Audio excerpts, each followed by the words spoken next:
how can we not feel negative emotions? How can we not say something harmful when we feel aggravated or insulted? How can we not think something harmful when we are depressed? How can we not be physically harmful if we need to defend ourselves, right? These are all very valid questions, and that's what defines our humanity and defines the lessons that we have to learn in our life.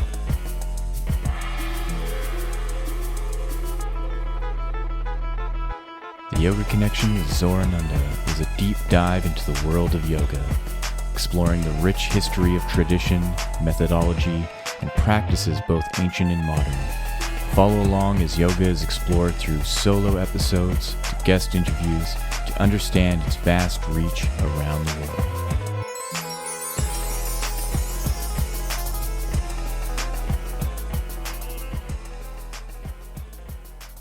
Hello and welcome to the Yoga Connection.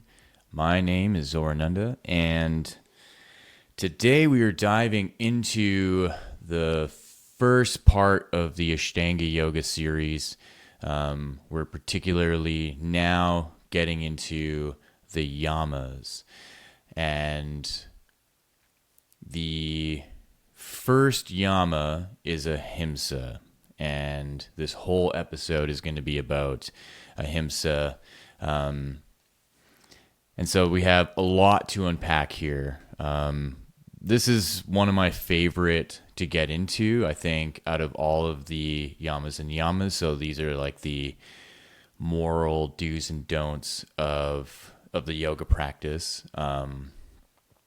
It, to me, is the one of the more important of them because it's the start of how to engage in the world in a meaningful way. And so Ahimsa is the first Yama for a particular reason. In my view, and in most yogis' view, it's the cornerstone of the Ashtanga Yoga discourse and marks the tone for the entire system of practice. So Ahimsa simply means non-harm, where is the negation and Himsa simply means harm. So generally speaking, we're taught from a young age not to be harmful. But there's something in our biological nature that almost can't help but be harmful to some degree, where I'm sure you have some kind of memory of squishing bugs when you were a kid. I know I do. I grew up with a lot of rowdy boys, and we would pick the legs off of grasshoppers or squish ants, even making sure that you're squishing mosquitoes, because in the summertime, especially here in Edmonton, mosquitoes can be super annoying, right? So there's that level of harm, right? That's seemingly innocent. They're just bugs, right? And then, there's pushing or hitting your siblings or your friends in the school park, or name calling and teasing and bullying and making crude jokes. So harm can take many shapes that start off seemingly innocent when we were kids to much more impactful or even severe when we're adults. So there is an ignorance at play as we grow up that settles into our personality and behavior that can be justified being harmful. So when we're kids, we're much more playful with it, but we don't really know or realize that playfulness of that harmfulness is developing a foundation for behaviors and a foundation for our personality. So then there's like a level of sarcasm that settles in. There's a level of harshness that seems to settle in. And Ahimsa is essentially the practice to look at these patterns, right?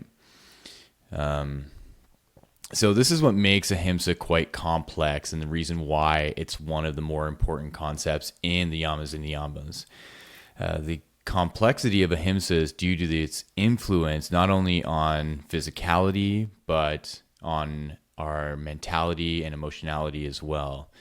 So obviously, we try to avoid being physically harmful because healing from that kind of abuse can take a lot of time and the trauma can stick around much longer. But what about emotional and verbal and mental abuse? So, say even before looking at all that, if we're just to look at physical abuse, when we're kids, we can get over physical abuse kind of quickly. Like we heal, and I'm not talking about like the physical abuse from parents and adults. I'm talking about kids, like hitting each other, slapping each other. This is more of the more innocent realm of abuse where, if kids get into a fight, they're not really going to hurt each other as much as adults get into a fight, right? There's just a whole level difference of strength when two 40-pound kids are fighting each other. They're going to get some bruises and some bumps and scratches, but they're going to be able to heal from it a lot quicker. But there's still the time that it takes for these abuses to and this harm to heal, right? Say if you've ever gone to a fight and you've gotten a black eye and you have to go to school, that black eye takes, several days to heal and for it to go away. As opposed to like adults, if adults fight each other, that can be pretty detrimental. Like you can put someone in the hospital, you can really hurt someone, you can break teeth, you can break bones, you can really do a lot of damage. So there's a pretty big difference of what harm looks like between, children and adults, right? So obviously we try to avoid all of this, right? But say if we were looking at now more emotional or verbal or mental abuse, what does that do to us, right? So being emotionally and verbally abusive are a bit slippery because words and manipulation can't cause physical pain, but the emotional turmoil that builds up causes internal struggles that can be quite crippling over time, right? So just imagine you're in a relationship and you're just being gaslit all the time. You're noticing that there's like manipulation going on, but your partner is just downplaying this over and over and over. And so things like doubt and insecurity and paranoia and anxiety and depression are all forms of harm that can have equal or at times more weight to them than the physical abuse, right? Because if someone is being physically abused, the desire to leave can be acted upon much sooner than being emotionally and verbally abused. And like I said, like there's a slippery slope to all this, and not all the cases of abuse are going to be the same, right? And that's why I want to be careful in treading around these topics, because I know case by case, you can't just lump everybody into one category, right? There's going to be nuances, and there's going to be situations that are unique to each person and what they're going through. But I think generally speaking, in the difference between, say, physical abuse and like verbal and emotional abuse, someone can only take a physical abuse for so long, right? If you're in a relationship and someone's just beating on you regularly, there's going to be a point where either you have to leave because your life is jeopardized, you're in danger, or someone in your family or friends intervene and they get you out of there, right? Where as opposed to emotional and verbal abuse is that there can be justifications why you stay, right? Because it's much more slippery in that realm. Like the emotional and verbal abuse isn't hurting you physically, it's causing a different kind of harm. So there's deeper level of confusion and insecurity in the realm of emotional and verbal abuse, because the person perpetuating the abuse can apologize and talk about changing without ever changing and convincing you as the victim that it won't happen again. I think this is like generally typical in manipulative relationships, where your partner says harmful or says terrible things to you, is gaslighting you, is being narcissistic, and then you confront that person, and then they're like, oh, I'm so sorry, like I was having a tough day, and blah, blah, blah, blah, blah, right?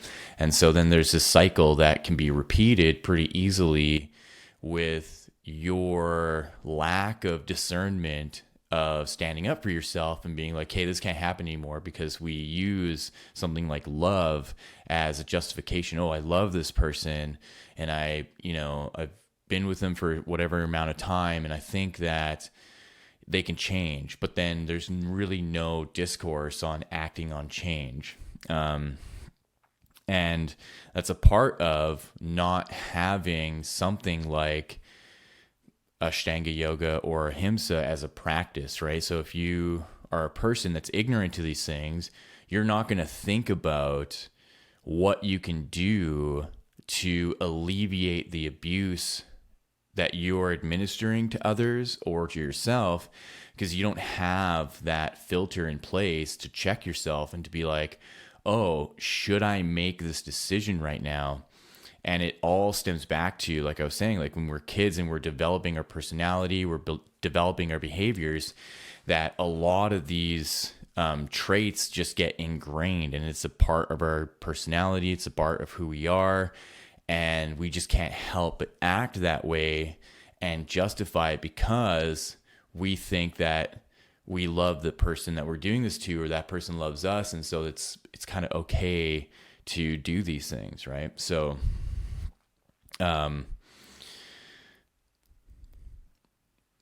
so from that point of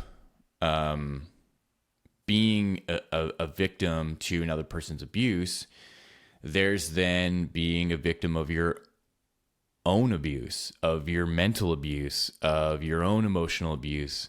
And, this can work into the realm of self-harm, where it's like a whole other realm of abuse.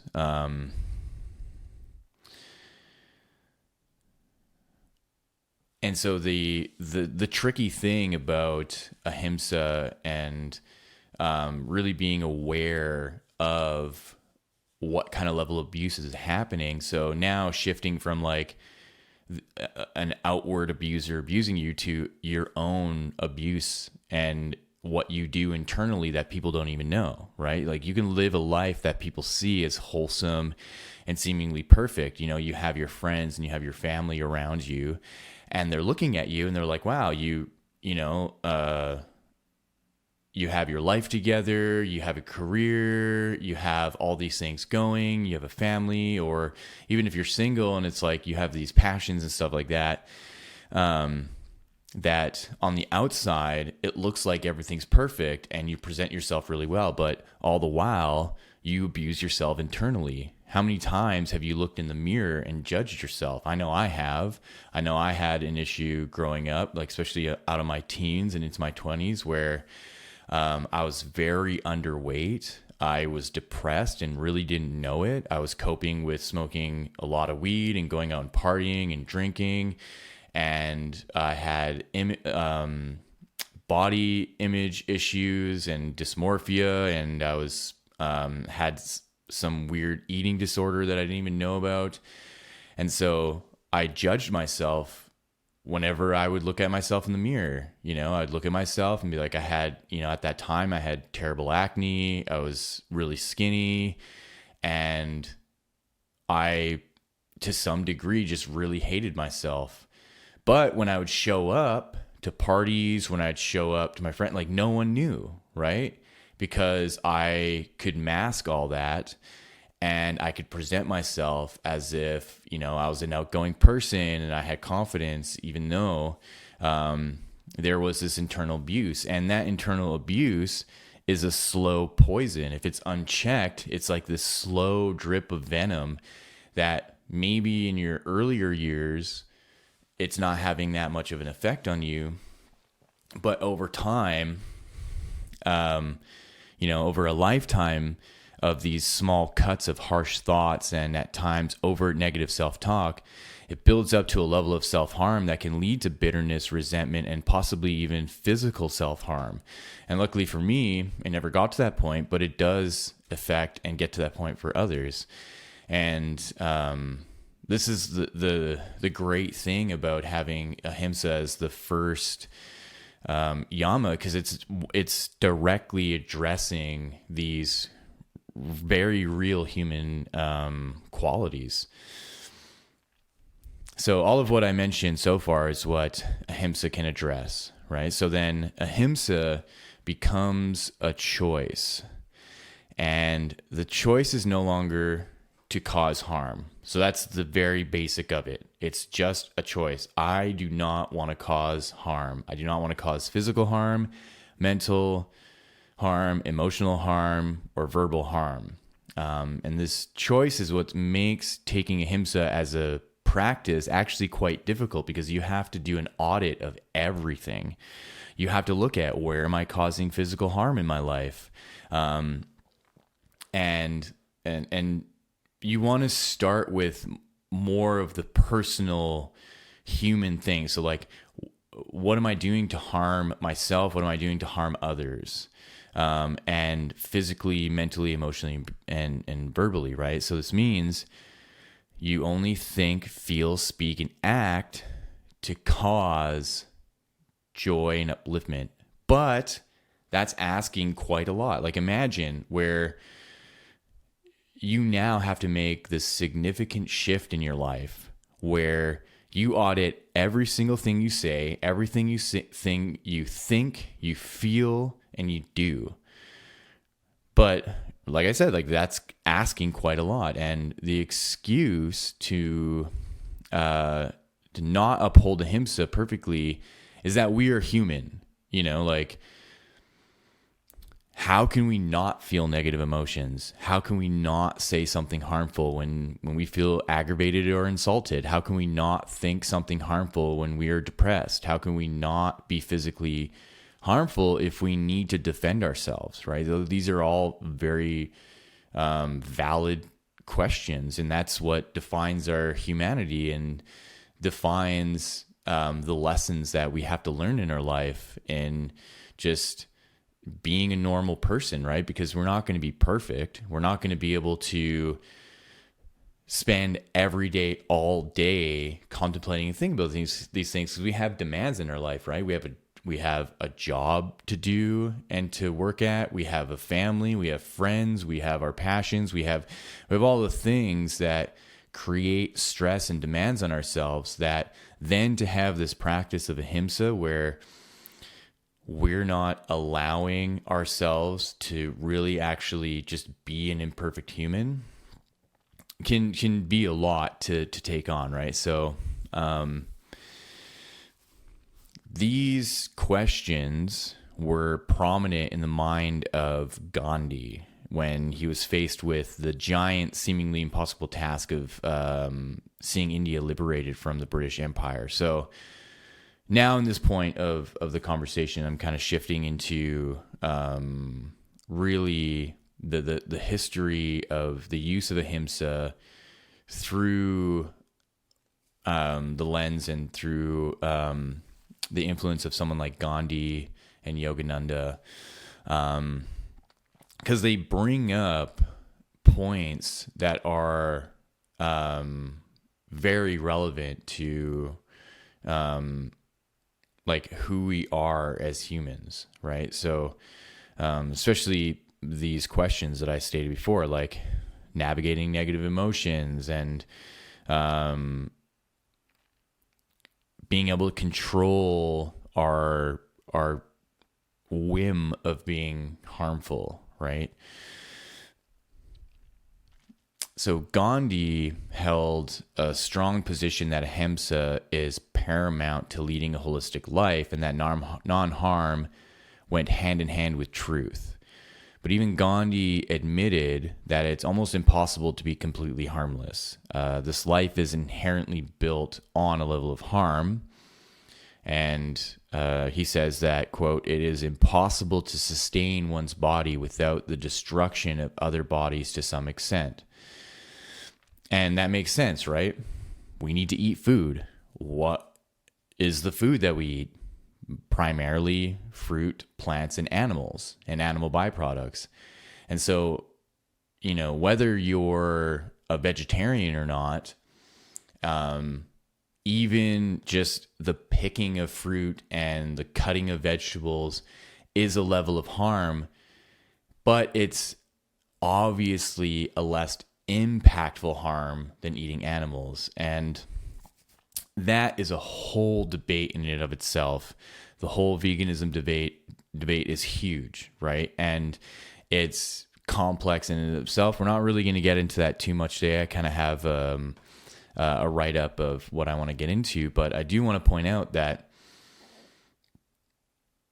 the need to sustain the body, regardless of what dietary choices you make, is going to have some level of harm, right? So either you are an omnivore, you're eating animals, and you're eating plants, where we get our food from is going to administer a level of harm that even if we're not doing it, even if we're not killing the animals, we're not picking or growing the food, that we're still contributing to that harm. So whether you're a vegan or not, and I know this is like a huge thing in the vegan world, that like their stance on not killing animals is so much more honorable because they're not taking the life of an animal, and that they're eating plant-based strictly, that there's this level of ignorance when it comes to the farming and the monocrop farming of the soybeans and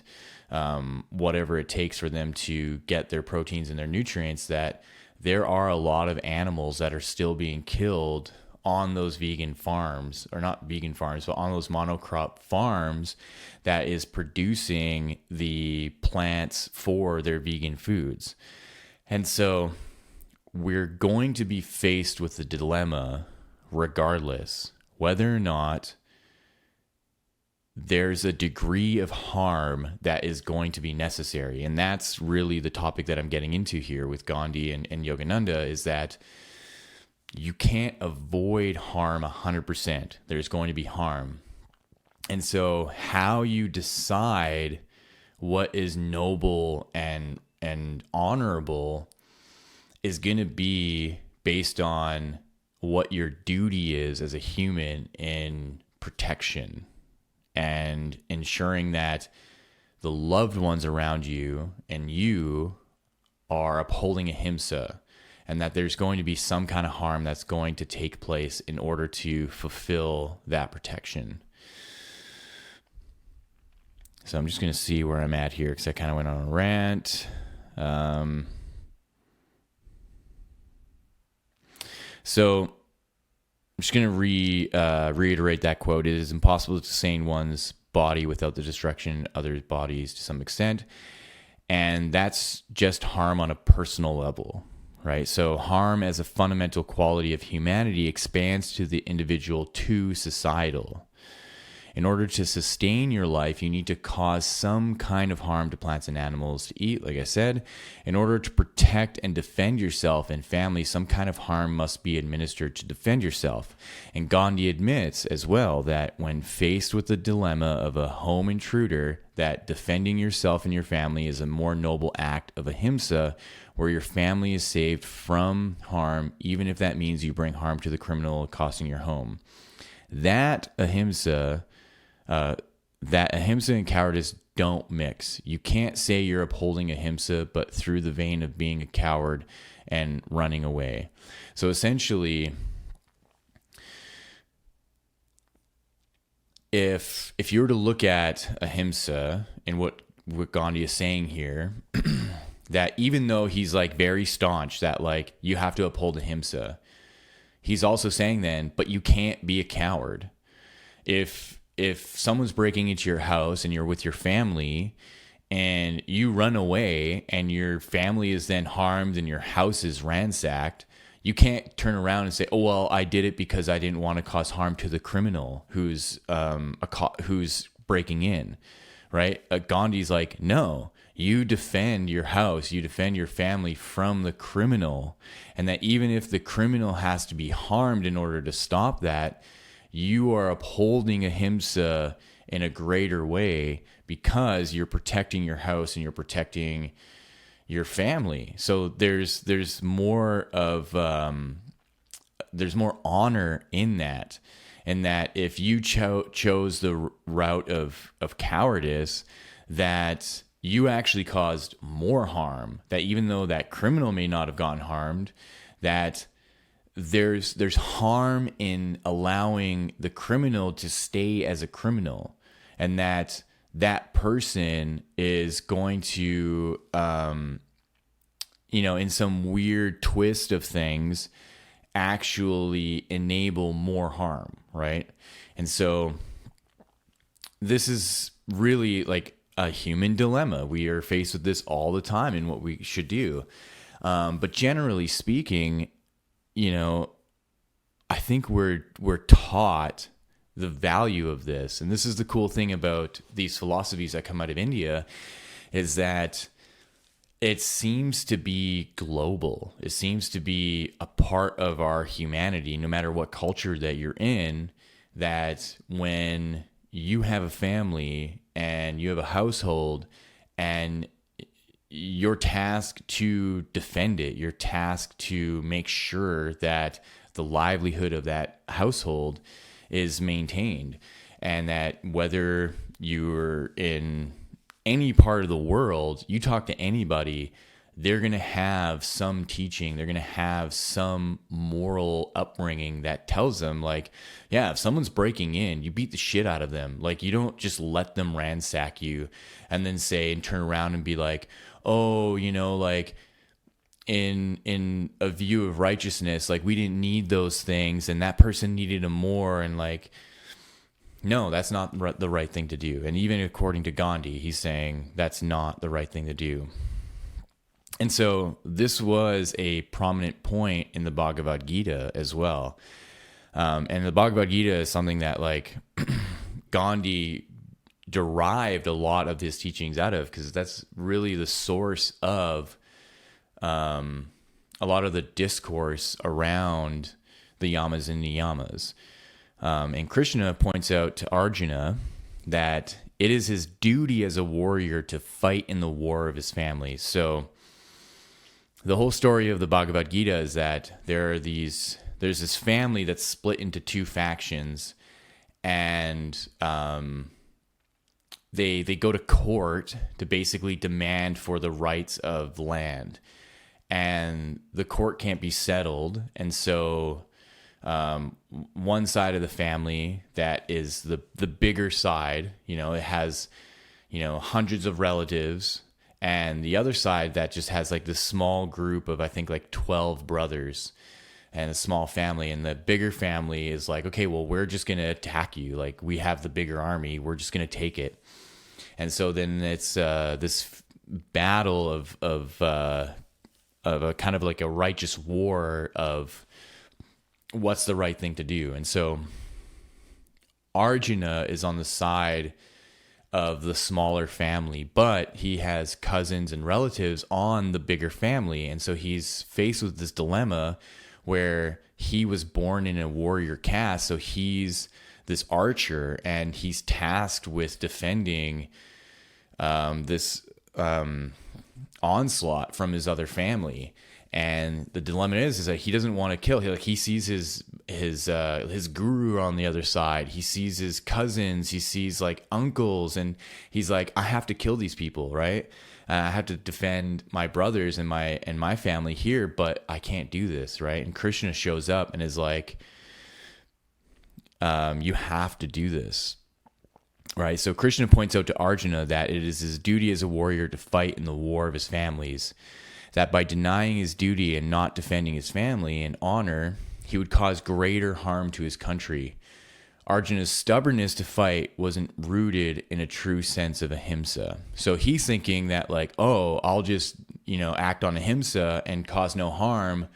And there we go, problem solved. I don't have to think about this. I don't have to do it. But Krishna's like, no. Like, it's your duty as a warrior to fight, and that there's a bigger picture here that you're not seeing, right? So Krishna advises and confides in Arjuna that by being a warrior, he will in truth relieve his karmas of this life and lead into his next life unburdened by his deeds. The truth is that the war he finds himself in will see bloodshed regardless of his participation. And the purpose of his life is to fulfill his karma and to see that on the grand scheme of orchestration of humanity, there are situations that cannot be avoided. And so this is big. This is like a significant ordeal to be faced with. Right. And then you have basically Krishna, the God of gods of the universe, telling you, look, there's something at play here that's bigger than you. And what's being played is a drama that unfolds all the time on this planet. And you're right in the middle of it. And you're tasked with ensuring that side of your family doesn't win. And because of what their intention is, and that side of your family is attacking to take everything of yours, while your side of the family has been cordial with whatever that side of the family had been doing up until this point in like maintaining peace and order, but they're breaking that peace and order. And so this drama and this dilemma is something that is a part of the natural flow of just society in general. And so you now are faced with the task of participating in this because it's your karma to do it. And by doing it and by fulfilling it and upholding it, you are going to actually relieve your soul of these karmas and transcend out of it. And so that in your next life, you're not going to be burdened. Because if you were to deny this, there's a level of guilt and a level of shame that's going to stick with you. And in your next life, you're going to be faced with the same dilemma again, but probably even worse, right? So this is like what Krishna is expounding upon him. And so Yogananda, in his version of the Bhagavad Gita, he states, according to the law of karma, a man who dies courageously on a battlefield with a clear conscience attains a blissful state after death and is reborn on earth with a valiant mind in a noble family. So obviously, at first thought, this can be problematic, right? Isn't it a contradiction to teach ahimsa as non-harm to avoid harming others, but then to say that you actually should cause harm if you are in a position as a soldier or warrior? And so the quote continues here: a storm creates changeful waves on the bosom of the ocean. When the storm vanishes, it is seen that the waves, far from having been destroyed, and merely disappeared by slipping back into the bosom of the sea. A soldier in a righteous war, confronted with the grim specter of death, has to keep this reality foremost in his mind. There is no death, only a return of the soul wave to the sea. And when righteous people, even indirectly, are the cause of slaying evildoers in a battle, they should not flatter themselves by thinking that they personally have any power of destruction. Evil, by the judgment of cosmic law, writes its own death sentence. The hero and the villain are karmically in the right place at the right time, according to God's view, not man's, for the judgment to be carried out. And so this is like bigger picture stuff, right? If you're trying to think of these things in the context of just kind of first person view, it's going to be hard to grasp how living your duty, in this case, like in this example is like a warrior. You have to be in the battle. You're like right in the middle of it. And that the orchestration of this battle and what's happening is in a level of orchestration that's way bigger than who you are as an individual. And that just by accepting your duty and going through with it, that there's a level of karma that is going to be alleviated. And right, just like what Yogananda said, it's like what's bestowed upon you is a greater connection to divinity. And you got to think too, like, this is also metaphorically speaking, right? So there is the sense of literally speaking about soldiers being on a battle, and there's religious context that's present even in our world, right? If you were to think of like religious wars, say between the Christians and Islam and the Crusades, that, you know, in one sense, you can see the orchestrators of these battles, say if like it's between the Vatican and between the imams, and how, you know, you have these people in palaces that are sending soldiers out to fight these wars for them, that you think to yourself, well, that's bullshit, right? You have these people who are adorned with gold and sitting in diamond encrusted chairs telling people to go to war for God, right? Like, that's ridiculous. But then you have the soldiers themselves who are in that battle, and that by not running in cowardice and by being in that battle and fighting to death, that from the point of death onward in this transcendence, that all of the battle and all the decisions and all of the people that are involved kind of fades away into this truth that there was a test and that the test was passed, and that even though lives were lost, just like what Yogananda was saying, that when the wave rises and crash and recedes back into the ocean, that the wave didn't die. It went back into the source of things. So even in your moment of death on the battlefield, that you've returned back to the source.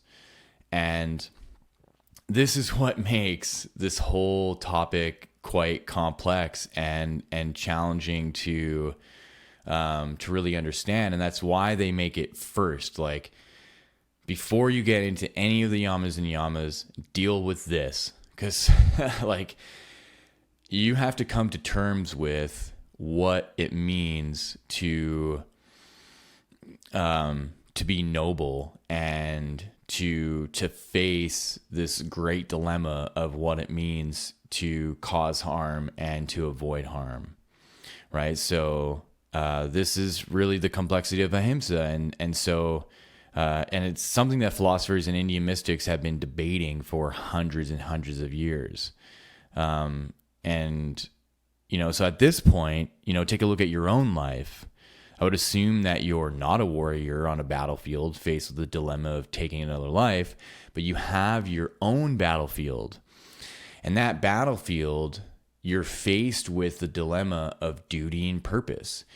The choice of Ahimsa must be rooted in protection when you are looking at your battlefield. So this is the protection of your life, your family's life, and the lives of other people close to you. And so Ahimsa calls for a new kind of spiritual view of life. That yes, a battle is going on, and it's a battle that you join by simply becoming a human. And you can ignore this. You can be in the bliss of ignorance, and you can say to me, Zorananda, what the hell are you talking about? What do you mean battlefield? What do you mean spiritual life? Like, I don't care about all that. I just want to work and make money and do cool things, right? But regardless of that ignorance, regardless if you want to be ignorant or not, you came into this life, and whether you want to think that you were something before this life and you will be something after this life, whether you want to remain ignorant of that, there is an underlying truth that consciousness in self, that what makes up your ability to be an active human being, does not die with the body. And so you can continue to remain ignorant that, oh, well, I don't know what I was before this life, so there was nothing, and I'm just this life and whatever, right? But having the ability to really examine why it is the things that happen in your life really can point towards and into the direction that there were choices made before this life to enable how it is that you live here. And that seems cryptic and it seems like abstract to think about. But it's really a part of this whole thing about taking on a yoga practice and taking on the task of understanding how life is spiritual, right? And so I don't really want to go down that rabbit hole too much because it just turns into a whole loop, right?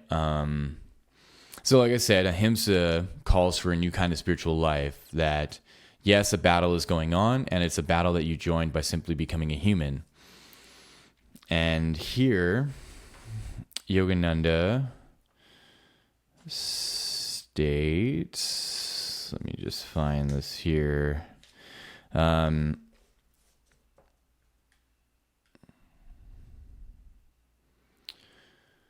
businessman, for instance, that when he enters the spiritual path, he must not become indolent, unpractical, or foolish in his ordinary worldly affairs, forgetting to protect righteously his interests against unscrupulous competitors.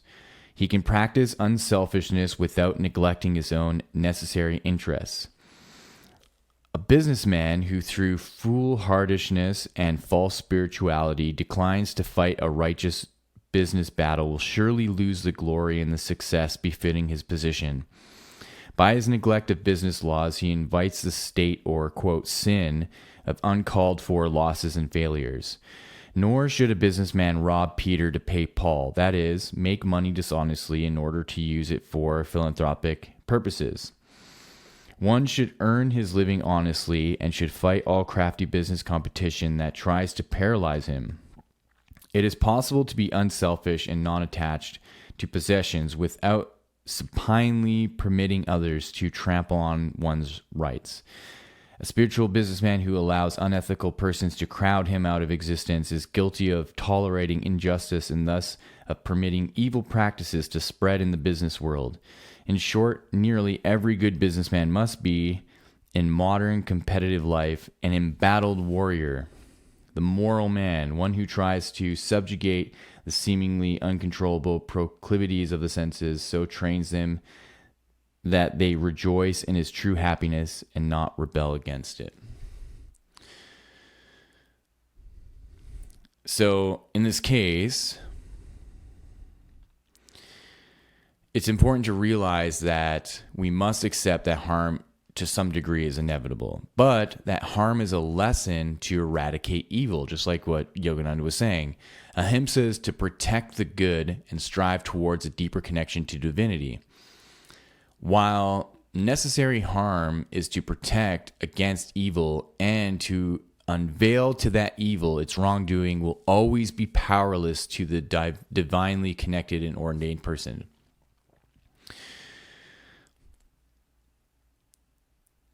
So, taking on the practice of Ahimsa then brings up this awareness that there's a spiritual battle going on, and that the choice of Ahimsa is much more complex than we would or normally think. That it's not just oh, I shouldn't eat animals, right? Or it's, oh, I shouldn't squish bugs.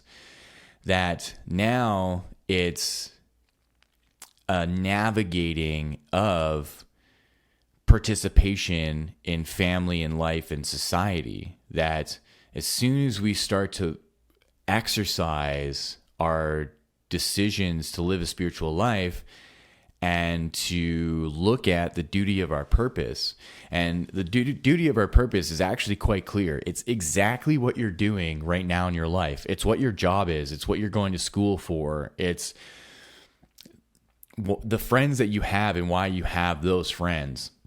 It's the partner that you have. It's the family. And so when you just look clearly at the things in your life, and by things I mean the people in your life and what you're doing, that is your chosen divine purpose. And I think what happens in the spiritual, like New Age world or the yoga world, is that what you're doing in your life that is just like your normal mundane life, that you should abandon that for this whole greater purpose of, well, I don't want this job anymore, so I need to quit my job and go live in, Bali and do all this stuff. What the Bhagavad Gita is saying and what Yogananda is saying and what Gandhi is saying is that when you can look at exactly where you are in your life, and you can go into that life wholeheartedly, connected spiritually to divinity in that you have a duty to uphold a level of ahimsa where you and the ones around you are protected and that there's no harm that comes to them. And so if you're just a normal person, like I'm a normal person, like, yes, I teach yoga, I have a podcast, I'm a musician, I put up, music on Spotify and YouTube and whatever, but I also have a day job. I also have to make sure that I'm making enough money to pay my rent in my apartment that I'm living in, that I have food, that I can pay for my vehicle, that I can pay for my insurance, that I can pay for my bills. And then all the things that I do on the side are supplemental. And when I look at where I'm at in my life right now, of course, I would love to only do those things that I'm passionate about. I would love to just only make music or only teach yoga. And I am just not there yet. And that's okay. And so when I look at my day job and I look at the bigger picture of it and I look at the duty of it and the karma of it, it starts to make so much more sense why I was put into that place and why I'm doing it, because there's a fulfillment that's taking place and I'm not done fulfilling it yet. And that's where it takes maturity and it takes this like spiritual eye to look at these things and to think to myself, okay, if I were to just quit my job right now, that would cause more harm than I would think in the grand scheme of things. And so even though I want to consider myself and go, well, if I quit my job and I just focus on music and I focus on yoga and I focus on my podcast, I'll be much happier because I'm going to be doing those things every day. But there's an ignorance at play there, because if I quit my job, I'm losing a significant amount of my income. And so I can end up causing harm down the road if I don't have the energy to teach it would be like 8 hours of yoga every day. That's not sustainable. Or that I'm trying to make money off my music, but I only have 100 followers on my music page and no one's listening to my music and streaming services are rigged. So in order for me to actually make money off of my music, I need to get millions of streams. And I owe the first round of my royalties to my producer. And so I'm not going to be making money for any time soon. And so these decisions become so short-sighted when we're faced with the dilemma of fulfilling the karma in our duty. And so what the universe is conveying right then and there, what God is conveying, whatever your higher self or even just like some inner voice is conveying, is that in order for there to be success in these other realms, there's something that needs to be fulfilled in this realm of the day job. And that can simply mean there are skills that you're going to learn. Like I'm learning how to be very on top of communication and scheduling when it comes to my job. I have to schedule in quotes, I have to schedule in measures, I have to schedule in installs. Then I have to talk to all the clients, I have to talk to all the builders, I have to make sure I'm communicating with them. When the quote's going to be done, I have to do the quote, I have to send it to them, I have to make sure that I'm on top of all the communication for that. Then I have to communicate on when the measures are going to be done, when the installs are going to be done. So I'm learning this whole world of scheduling that I didn't know before. And so now when I look at my podcast and I have guests, it's like, okay, planning the podcast and scheduling the podcast with these guests is really important. I can take the skill of the scheduling from my work and I can transfer it to my podcast. Then there's just a whole development of responsibility and doing those things, and to show up to a job where you have to be responsible for those things. You can't lack on those things, because if you lack on those things, that can determine whether or not you work. And so when I look at, okay, now not only with my podcast, but music and yoga, okay, I have a yoga schedule. I teach at a studio where, you know, I teach on Tuesdays, Fridays, and Saturdays. I teach back-to-back classes. And that means that I have to show up. I have to be responsible. And the deal is, if you're going to teach here, you have to show up 15 minutes early, and you have to set up the space, and you have to clean in between classes. And so my day job of learning the skills of being responsible then transfers to the yoga classes. And my drive for these is money. And that's the one thing that I just like, I'm going to rant on about, is that if you're going to live this life and you're going to say to yourself, oh, money's not important. Oh, I don't care about money. Oh, I'm going to do that. That's such bullshit. Yes, you do care about money. We all care about money. We have rent to pay. We have families to feed. We have bills. We have things to do. You need to care about money. You need to think to yourself, money is important, because it is. And so you are working a job for money. That's the bottom line.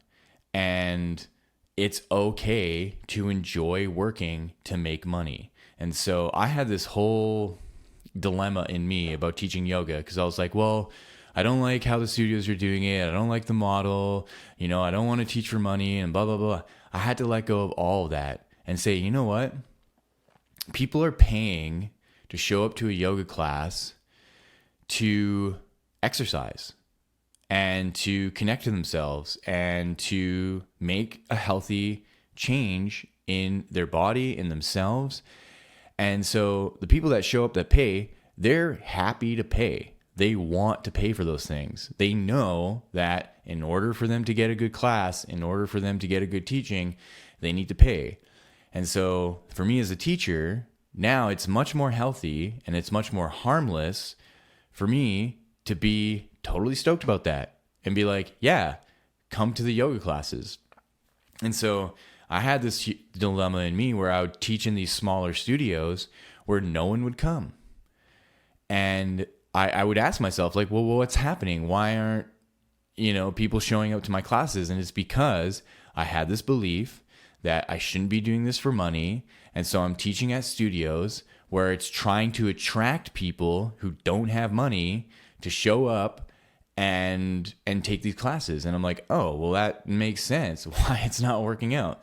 So then I go and I apply to a studio that's a bigger studio that does not operate that way. And I'm teaching full classes. I'm teaching classes of 20 to 30 plus people every time. And the people that show up are super stoked to show up. And I'm getting this really awesome feedback that they love my classes, and it's so much more harmonious. And then there's so much less harm in all of that, in that belief system. So do the things that you do for money. Do it for money. And that's not a bad thing. It's not that you're not doing it because you're passionate about it or you love it. You are doing it because you're passionate about it and you love it and you want money. And that's totally fine. And that's okay. You want to be abundant because in your abundance, you're going to alleviate the harm of mental distress, right? So like circling back to the beginning of how do you uphold ahimsa, not only in not causing physical harm, but not causing emotional and mental harm. And one of them is making money. If you're in this world, obviously you're in this world, you're like me and you have bills to pay. So why would you put yourself in a situation where you aren't making adequate money and you have trouble paying your rent, you have trouble paying your bills, car payments, food, etc., and you're seeing everything rise up in price? And is it beneficial to complain that the job that you're doing sucks because you're not making enough money and that everything's rising in price and that money sucks and you hate it and you wish that it didn't operate this way? Can't you see that that belief and that way of thinking is the root of the harm that you are experiencing in not having the adequate funds to do things? So then to switch it and to think, okay, well, how do I practice ahimsa here? How do I not cause harm? Looking at your behaviors and your thought patterns, the solution is very simple. Do something to add an extra income. And that's exactly what I thought. And so when I look back at, my younger self who did the yoga teacher training back in 2012, I'm like, oh shit, I did myself a huge benefit by doing that training. Because now going back into teaching, because I took a hiatus for like 4 months, or not 4 months, 4 years, where I had this belief that I was like, well, I'm not comfortable teaching because of this whole money thing. But now seeing everything rise in cost, cost of gas, cost of food, cost of housing, cost of bill, everything. I'm like, well, I have to get back into teaching and supplement my income. And even in that takes a pretty big responsibility, and it takes a lifestyle change, right? I was, months ago, I was smoking weed every day. I was drinking regularly. Even though I was doing CrossFit and I was working out, my body wasn't really fit to teach yoga.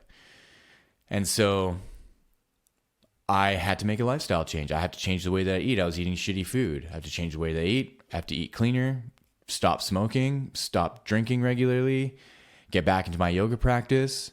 And so that I can be fit for teaching yoga and I can be the adequate representative for these students, so that when I show up, they're not like, oh, okay, yeah, he's kind of built, but he's like super inflexible. He's trying to do things that he clearly can't do, right? So then when you look at your life and you're like, how do I add an income?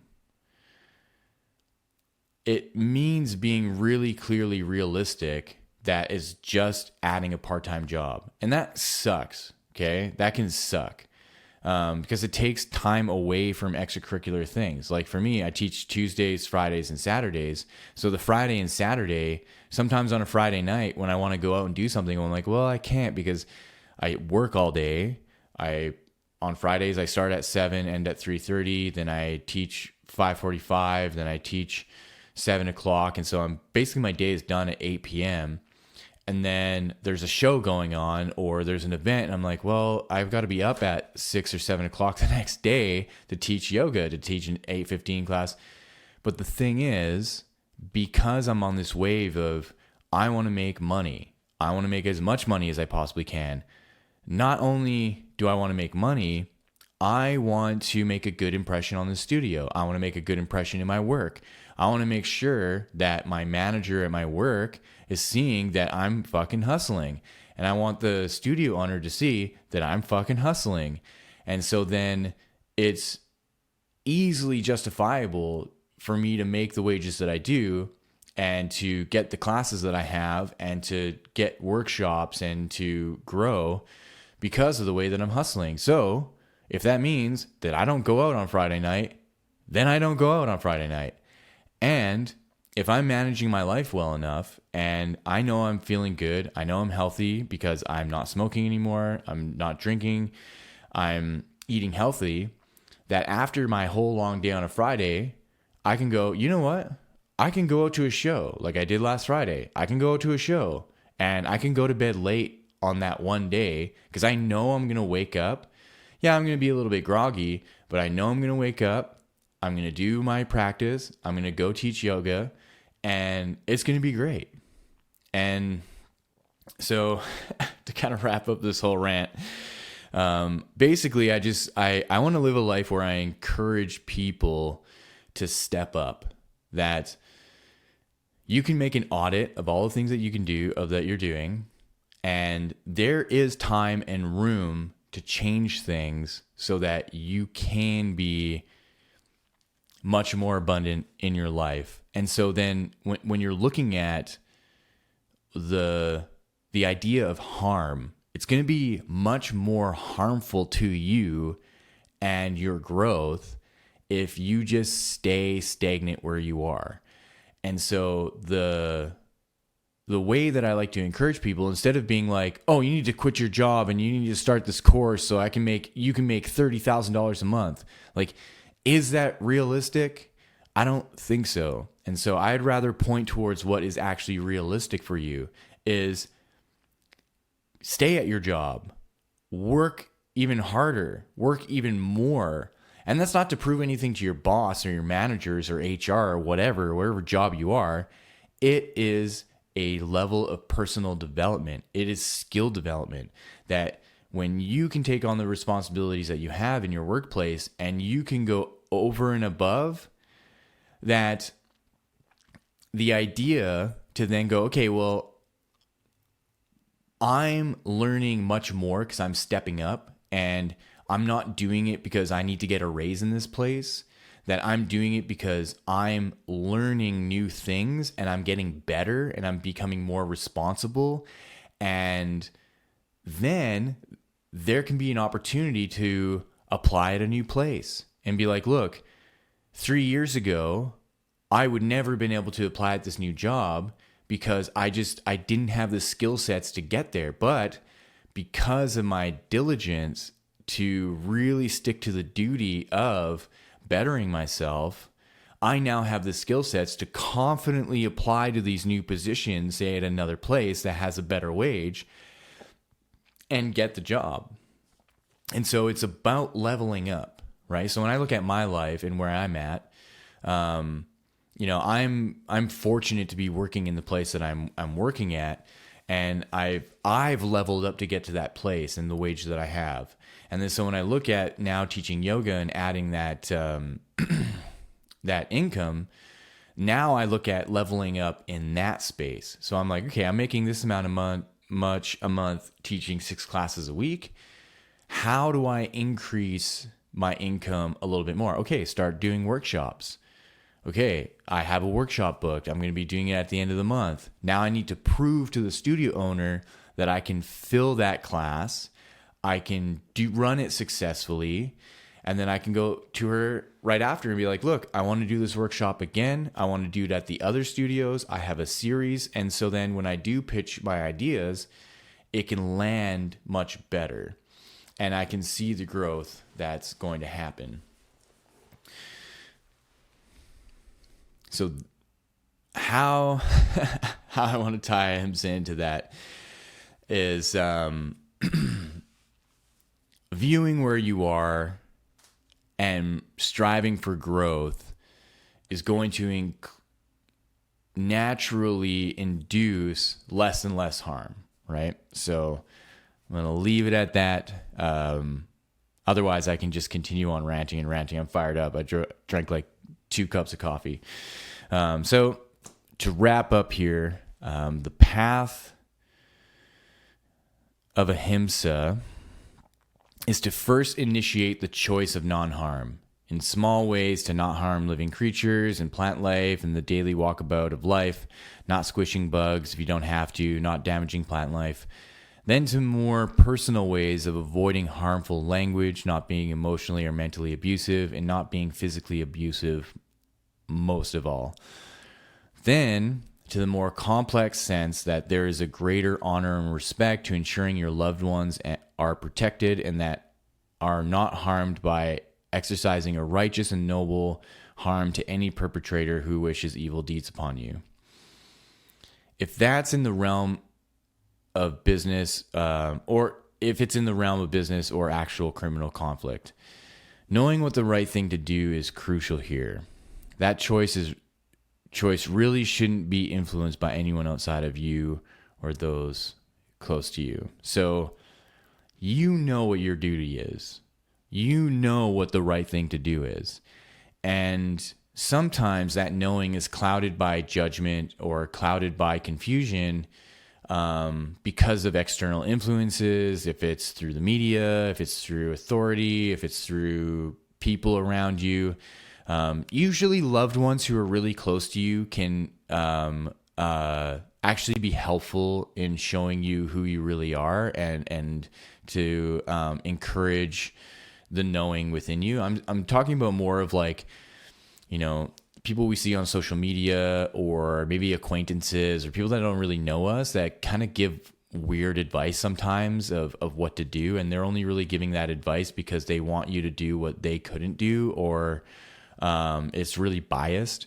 And so in this case of like knowing, like you know inside what the right thing to do is. And sometimes it means a level of harm outside of yourself, but then there is a protection that is encouraged for you and others. And this isn't to say that it's like someone's not doing anything harmful to you and you have this weird dilemma of like, well, I need to harm this person in order to protect myself. It's like, no. You're just being an asshole at that point, and you're causing harm to a person that's actually innocent. This is in the case of like what Yogananda was saying, where like or like Gandhi, like there's an obvious evil coming at you. Like there's your house is being broken into, or you're being accosted by someone, and it's like either it's actual physical harm or it's a different kind of manipulative harm, like in the case of the business, right? Where like as an operating business, like you're being accosted by competitors, and you have to make sure that your business is operating and running well. Like saying like the company that I work at, we have other companies very similar to us that try to negatively affect us. They try to take business from us. They try to make sure that we're at the blame of things. Like we get it all the time. We have builders and we have other companies that contact us and they're like, hey, like this other company is saying that you did this and did that. And then we have to defend ourselves. Right. And so, I hope all of that was clear to some degree and helpful in understanding Ahimsa. There's so much more to it, but I try to keep these episodes in around an hour. And what I encourage is to look up resources. Like what I was reading from today was the Autobiography of Gandhi, and the Bhagavad Gita transliterated by Paramahansa Yogananda. It's this version of Bhagavad Gita to me personally is one of the most profound that I've read. His writing and his languaging and his ability to communicate the wisdom and the depths are just absolutely profound. Yogananda is and was a incredibly powerful yogi, and brilliant in the sense of the word. So I would encourage you to look up that stuff, and to just look into other resources. You can find a lot of stuff on the internet. about what Ahimsa is, and just to use your discernment. Like I point out Gandhi and Yogananda because they're real world examples of people who had a really great influence on the planet.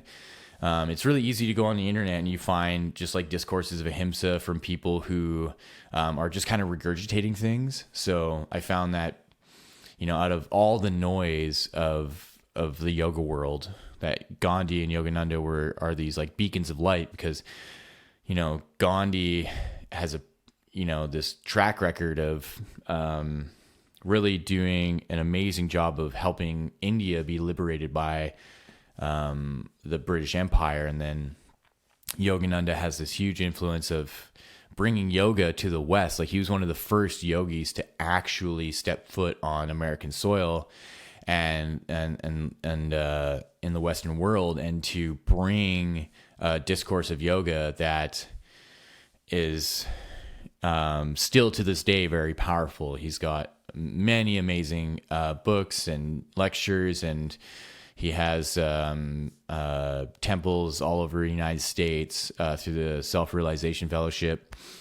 And yeah, so these two individuals from the past are, to me, the more credible sources, and especially because they're coming right out of India. They are the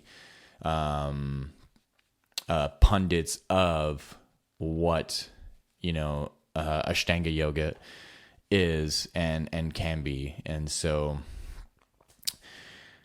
that's it for me today. I'm in the process of booking some guests, so look forward to some good conversations with folks.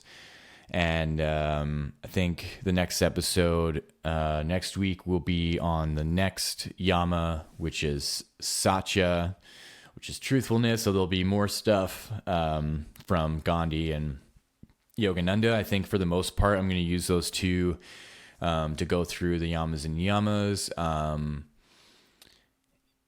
Yeah. Thank you for taking the time to listen, and I hope you have a wonderful rest of your day.